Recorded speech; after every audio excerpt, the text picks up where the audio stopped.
So a lot of the times, there's like international liquidators who are sort of purchasing at a container level and potentially shipping that out to somewhere in Africa or like developing countries like Chile.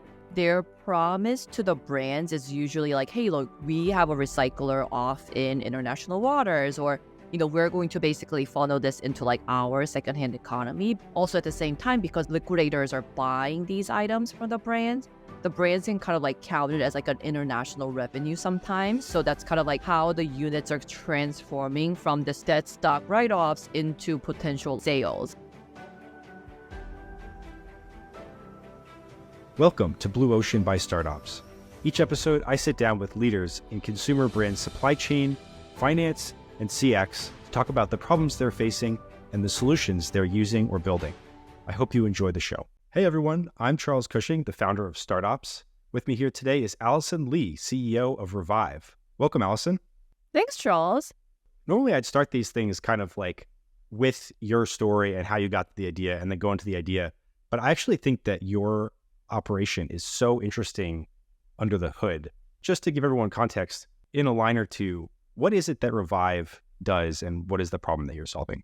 So Revive basically takes the dead stock and return goods and turn them into sellable inventory. And we really organically found out about this market through my very first company, which was Hemster. So yeah, excited to obviously share more because I think it's a very hidden thing about the industry that I feel like only people who know, but it's been just like a status quo problem for such a long time. And so let's talk about like unsellable inventory for a minute. How does the industry define that term? For us to think through unsellable goods, we probably need to think about like the inventory forecasting and planning as a whole practice. So let's say, if you're a brand who's been operating for a couple of years now, so as you're looking at your forecasting season, you're sort of like, okay, what was last season's performance like? How do I manufacture just the right amount next season? So as you're looking at that, you're like, oh, about 5% of my inventory sort of got lost throughout the season.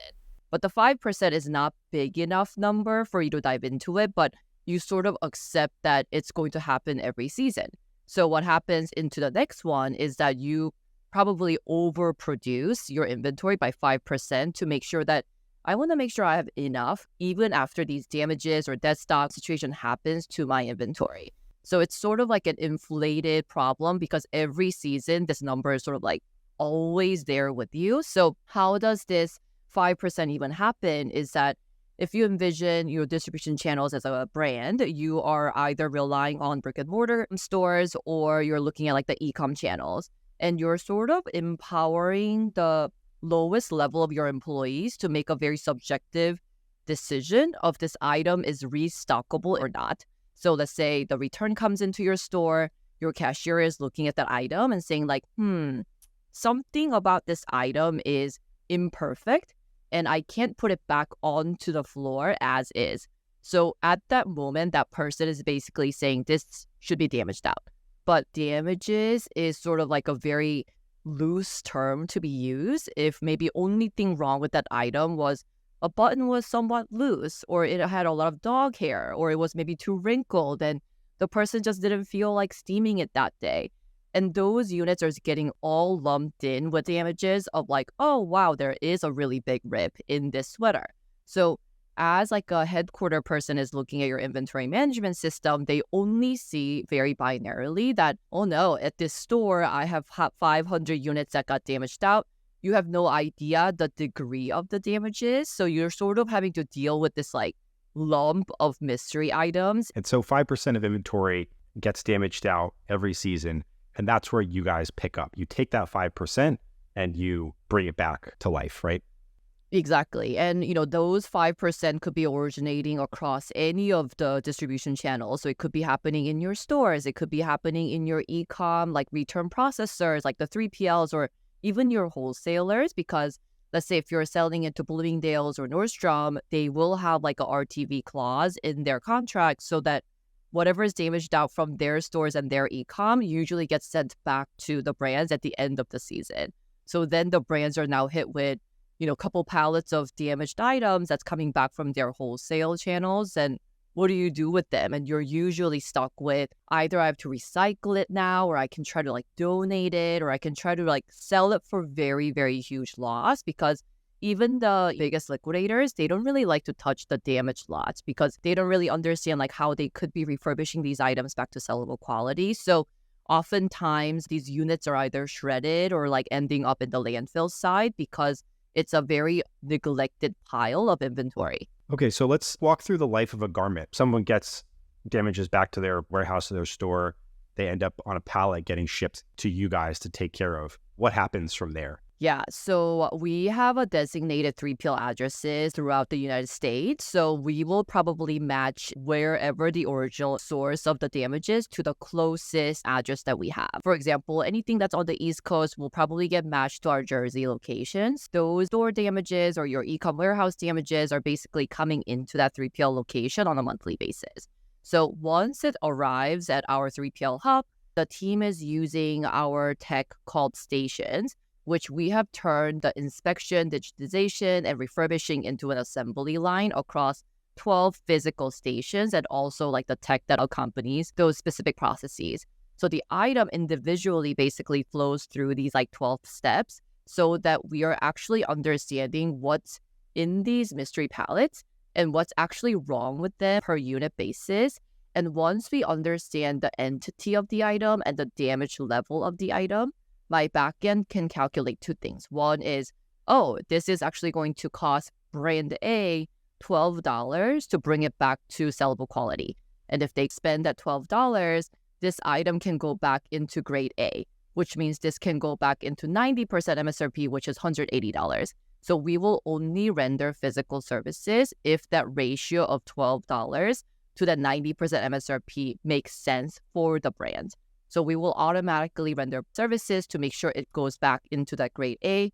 And once the items are refurbished, then the brands are able to also set even more complicated merchandising rules. So a lot of the brands are going to say like, hey, if it's in season grade A, I want those specific units to go to my outlet store in these 3 locations. Or maybe it's past season grade B, I want to activate, Revive's marketplace, which, we are connected to about 30 plus secondhand channels right now, including eBay, Poshmark, ThreadUp, Vestiaire, Depop.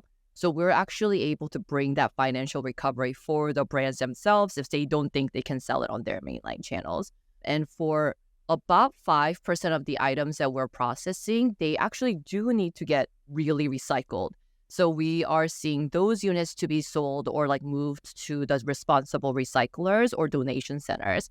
But really the impact of Revive for this disposition channels is that instead of recycling 100% of your damages, now you're only recycling 5% of your damages. And that's the ROI that we're generating. You went from 5% of your inventory basically being written off to almost like a negligible amount. And so just to sort of spell out the disposition channels again, you can sort of grade it and send it back to their own warehouse.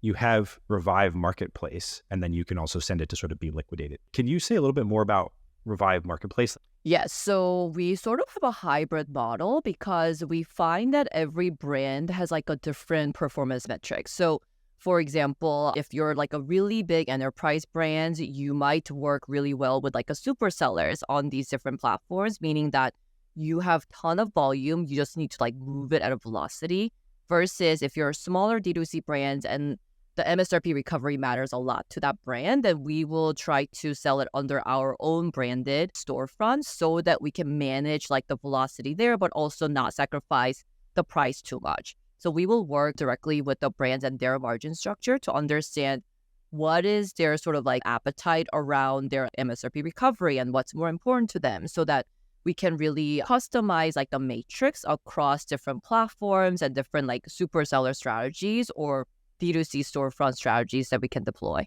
I saw an image on your site of like a Revive tag in a garment. Is that sort of part of the marketing for this? Yes, so that's our sort of like latest push, because what we have heard from the brands is that they already know that their items are getting sold on ThreadUp or probably eBay, Poshmark, all these different sites.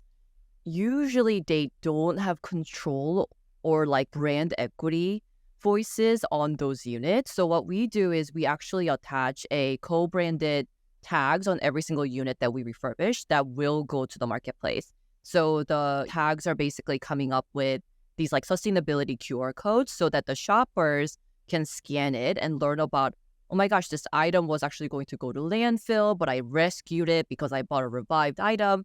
If you like this, go shop at mainline site of that brand. So if we can position these like secondhand channels to be like a customer acquisition tool for the brand side, then we actually see it as like a bigger marketing channels so that they can like really reach into like the Gen Zers or like the vintage shoppers and kind of like introducing them to the new brand that they might have not considered otherwise. There's a really cool flip of the script. And like, I know just from talking to other brands, like there is concern often about like, okay, I've got this pile of clothes I need to dispose of somehow. I'm actually just going to send them to landfill so they don't end up on a secondhand site. What do you say to brands who are coming in with that position? Yeah, I think a lot of the brands were unfortunately put into that position because of lack of options. It's like, what are their other options, right? They're like, I can try to sell it to maybe TJ Maxx at a huge loss and have my brand show up at a, less desirable channels. So I think our job as like a third-party SaaS company is to address these concerns and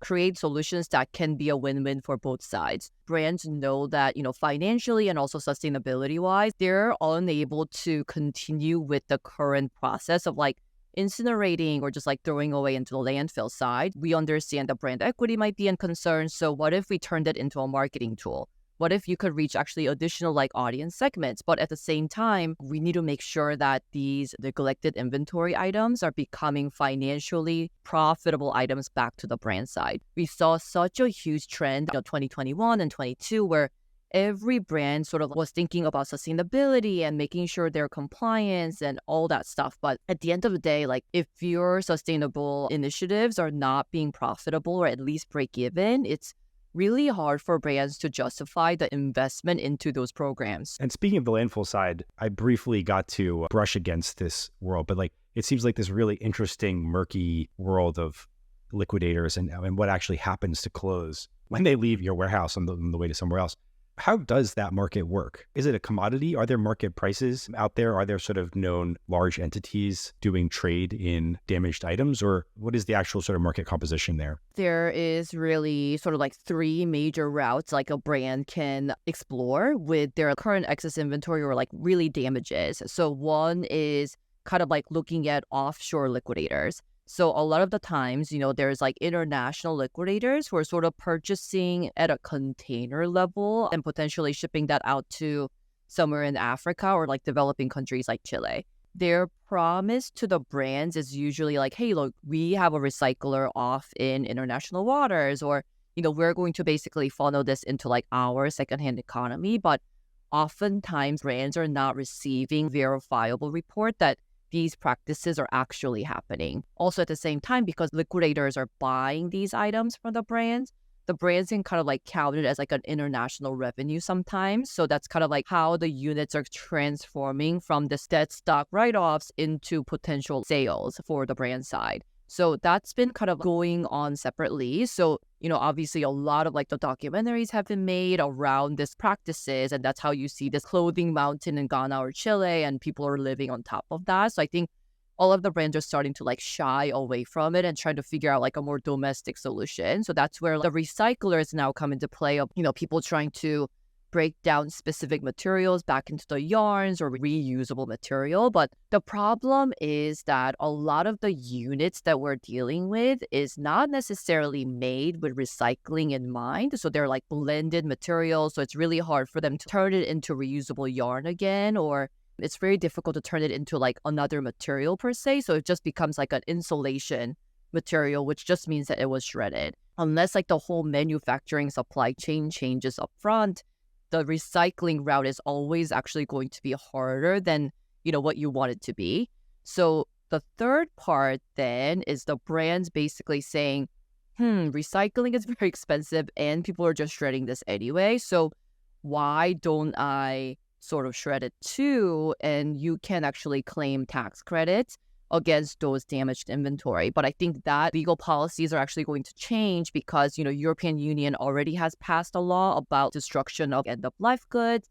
even if, things are damaged out, you're unable to sort of claim that tax credits anymore unless you can really show how things are damaged. Like, did you make any effort in trying to repair these units? So I think those similar policies are sort of coming in New York and California already. So we're seeing like a macro trend of like brands sort of running out of the options of these current disposition channels. For that 5% of the 5%, the stuff that you really can't save and you need to dispose of, how did you find your partners for that? Because we are collecting so much data upfront about these units. So let's say like when we are already looking at how we're thinking about repairing these items, we have to know the materials of these items already. So we're saying like, oh, this sweater is like 100% cashmere, or this sweater is 100% cotton. Like, we would probably deploy different techniques in like repairing and cleaning those units.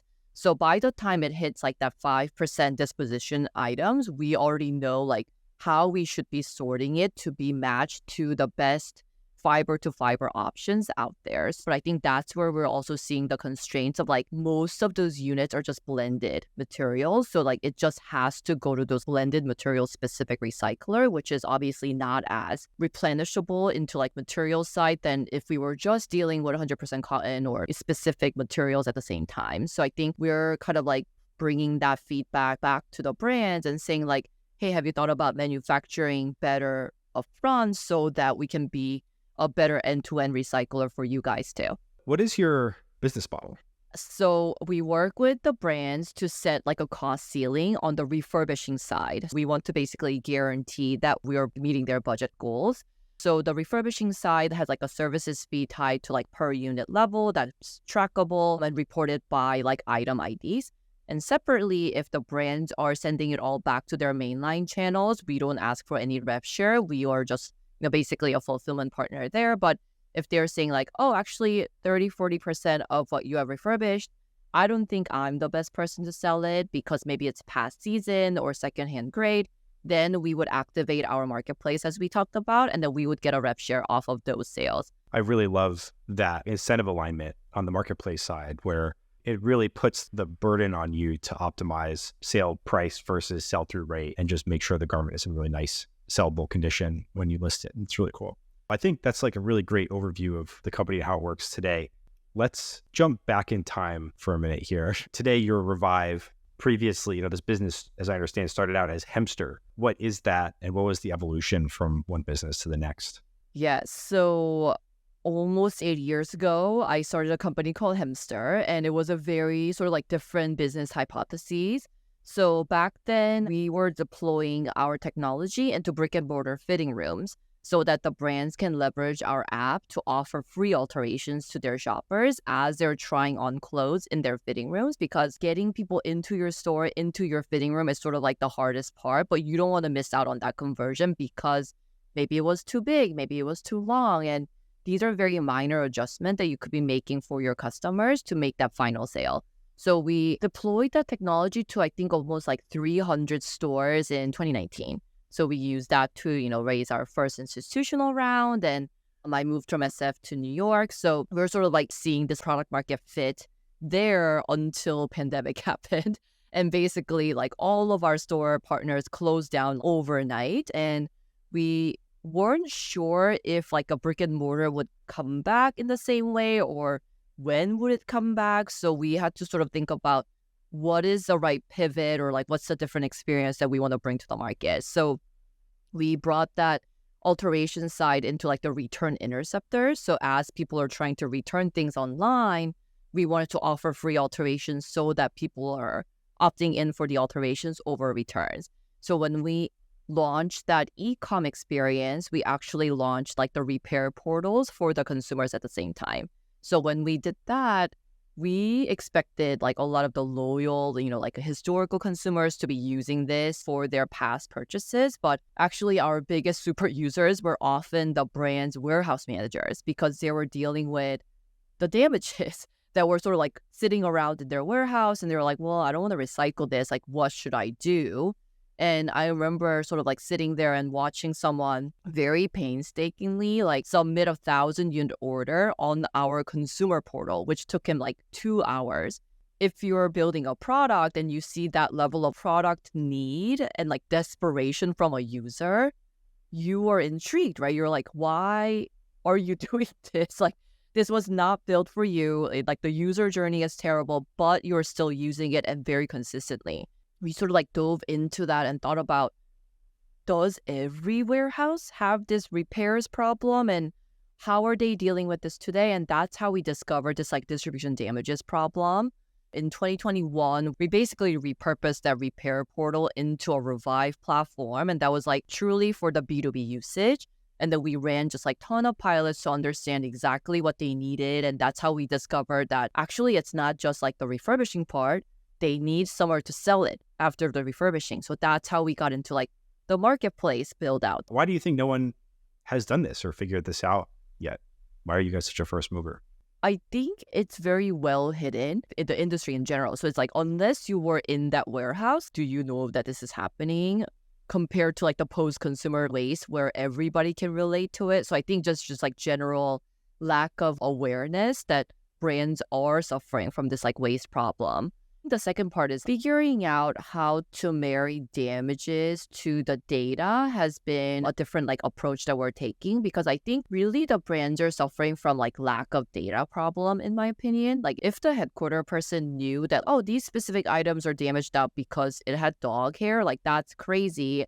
I can easily deal with that versus not. Lack of data tells them you just have to deal with this 90 pallets all at the same time. So it's very overwhelming for a person to be like, I think I can only recycle this, right? So lack of data is number one. And then the second part is typically 3PLs are not equipped to handle reverse logistics in the first place. But for you to like go beyond the first touch of the returns and then having them to follow through with this like downstream processing might be too much to ask for a normal 3PL. That's why we are choosing to designate specific addresses where they're specifically trained to think about returns and damages and bring them back to style and actually binning them in the unique SKU level and then being able to fulfill it. So that is so different from how a normal 3PL operates that I think it's very hard for hundreds of 3PLs that we currently have for them to adopt it into their floors. Is there anything else on the horizon for you, or like how do you see the company evolving over the next 5 years, say? Yeah, great question. I think there are sort of like two levers that we can pull to grow exponentially. So one thing that we're hearing is, because we already work with a lot of like global brands, they're already signaling to us like, look, US is the market. We definitely suffer a lot from the damages, but EU, I think, is like the area where they need our data the most, because they are being hit with very like specific reporting criteria. So I think geo expansion, because we can modularize our 3PL network really easily, I think that's not far in the future for us. And then separately, we are thinking about on expanding our marketplace. So thinking about, okay, right now we're dealing with like the eBays and like the Poshmarks of the world, but could we maybe go a little bit higher up, dealing with more full price retailers and like getting them to host a collection around sustainability and like revived items? That would be really interesting for us to like turn the dead stock and damages into a desired good. That's kind of like the next level of like, could I maybe put a really cool patch on it? Could I add like a little bit more design aspects so that these are not just like refurbished from the quality side, but can I refresh it from like a style side too? Then it would be even more coveted like program for the brand side. So I think that's what we're envisioning into the future. Well, great. I think that's all the time we have for today. So thank you again for joining us, Allison. Thank you so much for having me. It was really fun. Yeah, it was awesome to learn about Revive, and thanks also to everyone listening. If you want to learn more about Revive, we'll link details, how to find more information in the show notes, and hope to catch you in the next episode. I hope you enjoyed this episode of Blue Ocean. Blue Ocean is produced by StartOps, a growing collection of resources for operations leaders at e-commerce brands. A few of the things we built include a growing, vendor-free Slack community for operators to ask their most important questions and get answers from trusted peers, a job board that curates jobs from 1,500 modern brands, a media hub that includes this podcast, as well as articles and templates on a variety of operations topics, and a comprehensive directory of the software and services used by our community members. If you want to learn more, head to startops.network. And to keep up with the latest information from StartOps, or catch the most recent episodes of Blue Ocean, follow the StartOps page on LinkedIn or subscribe to our newsletter. Thanks for listening and hope to catch you next episode.